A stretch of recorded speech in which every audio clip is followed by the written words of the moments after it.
नमस्कार, जुड़िए गुरुकुल गांव यूट्यूब चैनल के साथ। इस यूट्यूब चैनल के माध्यम से हम एक ऐसी एजुकेशनल सीरीज तैयार कर रहे हैं जो सही मार्गदर्शन व रणनीति के साथ यूपीएससी व यूकेपीएससी जैसी प्रतियोगिता परीक्षाओं में सफल बनने में सहायक सिद्ध होगी। प्रीवियस वीडियो में बिग बैंग थ्योरी के बाद हमने पृथ्वी के भूगर्भिक इतिहास को जाना और आज हम सोलर सिस्टम को पढ़ेंगे। इस सोलर सिस्टम में सूर्य तथा उसके चारों ओर चक्कर लगाने वाले सेलेस्टियल बॉडी को हम स्टडी करेंगे और उससे संबंधित प्रश्नों को देखेंगे। तो चलिए शुरू करते हैं। सौर मंडल। अब ये सौर मंडल होता क्या है जी? सौर मंडल सूर्य और इसके चक्कर लगाने वाले, सूर्य का चक्कर लगाने वाले जितने भी सेलेस्टियल बॉडी हैं, जितने भी खगोलीय पिंड हैं, सेलेस्टियल बॉडी हैं, उन सभी को हम सम्मिलित कहाँ करते हैं? सौर मंडल में।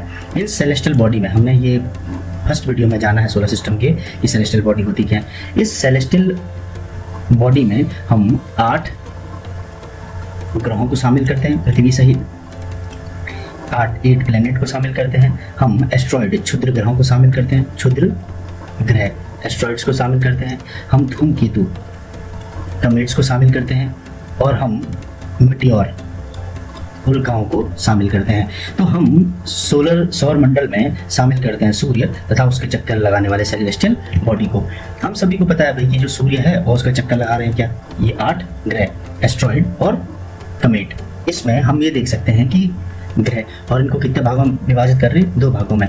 ये 2 भाग कौन से? एक है आपके इनर प्लैनेट, आंतरिक ग्रह, इनर प्लैनेट, और एक है क्या? आउटर प्लैनेट, बाह्य ग्रह। इनर प्लैनेट को टेरेस्ट्रियल प्लैनेट भी कहा जाता है, स्थलीय ग्रह, और आउटर प्लैनेट को जोवियन प्लैनेट भी कहा जाता है, जोवियन प्लैनेट। मतलब जुपिटर से संबंधित है, मतलब इनकी संरचना जुपिटर की तरह है, बृहस्पति की तरह है, और इनकी संरचना पृथ्वी की तरह, टेरेस्ट्रियल मतलब पृथ्वीतर, पृथ्वी की तरह है। इसका मतलब क्या है? ये जो ग्रह हैं, इससे पहले के वीडियो में हमने देखो, इसमें अगर हम ये देखें, ये सन है, ठीक है, ये आपका एक ग्रह, दूसरा, तीसरा, चौथा, और ये क्या? जुपिटर। तो जुपिटर के भीतर वाले जो ग्रह हैं इन्हें क्या कहते हैं? आंतरिक ग्रह। इसमें क्या होते हैं? 4 ग्रह शामिल, मरकरी, वीनस, अर्थ और मार्स। और जुपिटर के साथ जितने भी बाकी ग्रह बचे वो क्या कहलाएंगे? Outer planet. Jupiter, Saturn, Uranus और नेपच्यून, ये चारों ग्रह क्या कहलाएंगे? आपके आउटर प्लैनेट। अब इसमें से प्रश्न देखो क्या क्या बनते हैं। पहला प्रश्न बनता है कौन सा ग्रह कितने नंबर पर है। जैसे अब हमने बात की, ये क्या है जी? सन, ठीक है, और सन का चक्कर लगाने वाले पहले आंतरिक ग्रह देख लेते हैं। पहला मरकरी, बुध, शुक्र, पृथ्वी और मंगल। फिर आउटर प्लैनेट में कौन कौन से? आउटर प्लैनेट में बृहस्पति, शनि, अरुण और वरुण। जो आपका मंगल ग्रह है और आपका जुपिटर ग्रह है, इन दोनों के बीच चट्टानों की एक लेयर पाई जाती है जो क्या कर रही? सूर्य की परिक्रमा। इन्हें क्या कहते हैं? क्षुद्र ग्रह। ऐसे पिंड जो ग्रह बनते बनते रह गए। अब क्या है ना कि अगर पृथ्वी की उत्पत्ति सिद्धांत को हम देखें तो इसमें माना जाता है कि इसमें क्या हुआ होगा? विस्फोट, ठीक है, किसी तारे में विस्फोट हुआ होगा और पदार्थ क्या हुए? फैल गए जी चारों तरफ। अब पदार्थ जब फैले तो सूर्य से जो नजदीक थे उनको क्या मिला? अच्छा मटेरियल मिल गया, ठीक है। तो ये कैसी अवस्था में आ गए? ठोस। और जो बाहर के प्लेनेट हैं उनको कम सॉलिड पदार्थ मिल पाया, तो ये किस में बदल गए जी? गैस में। तो ये बाहर के जो आउटर प्लेनेट हैं वो सब क्या है? गैसीय प्लेनेट। और जो आंतरिक ग्रह हैं वो क्या है? सब ठोस पदार्थों से बने। और कुछ पदार्थ जो ग्रह नहीं बन पाए और छोटे रह गए, थोड़े छोटे छोटे पिंड हो गए, चट्टानों के टुकड़े जो छोटे छोटे पिंडों में तब्दील हो गए, इन्हें कहा गया क्षुद्र ग्रह, एस्ट्रॉइड। क्षुद्र ग्रह, एस्ट्रॉइड। और ये किस किस के बीच रहते हैं? मंगल और बृहस्पति के बीच में। तो क्वेश्चन ध्यान रखना, क्षुद्र ग्रह किन 2 ग्रहों के बीच पाए जाते हैं? मंगल और बृहस्पति के बीच में। इसके अलावा नेपच्यून के बाहर, वरुण के बाहर एक बेल्ट पाई जाती है चट्टानों की। जो क्षुद्र ग्रह है उसी तरह की एक बेल्ट पाई जाती है जिसमें 400 से अधिक खगोलीय पिंड है, और इसे क्या कहते हैं? Cooper belt. Cooper belt. तो हम क्या देख रहे हैं? ग्रहों की 2 श्रेणियों में बांटा, एक आंतरिक ग्रह और एक बाह्य ग्रह। तो जो बाह्य ग्रह है, जो क्या है आपके बाह्य ग्रह हैं वो आंतरिक ग्रहों से कैसे अलग है। देखो सबसे पहला हमने ये देख लिया कि आंतरिक ग्रहों में कौन कौन है और बाह्य ग्रहों में कौन है। एस्टेरॉयड किनके बीच पाया जा रहा है और कुपर बेल्ट किसके बाहर पाई जा रही है। जो आंतरिक ग्रह हैं वो किससे बने हैं, ठोस से, और जो बाह्य ग्रह हैं वो किससे बने हैं, गैसों से। ठीक, नेक्स्ट दूसरा पॉइंट क्या है, इन जो आंतरिक ग्रह है उन सब का आकार कैसा है, आकार कैसा है, छोटा, और ये गैसों से बने हैं सबके सब। देखो चट्टानें तो धीरे धीरे करके ऐसे करके संकुचित होगी होगी, इकट्ठा होगी होगी, और ये गैसों से बने हैं, तो इन सब का क्या है, आकार क्या है, बड़ा, आकार क्या है, बड़ा।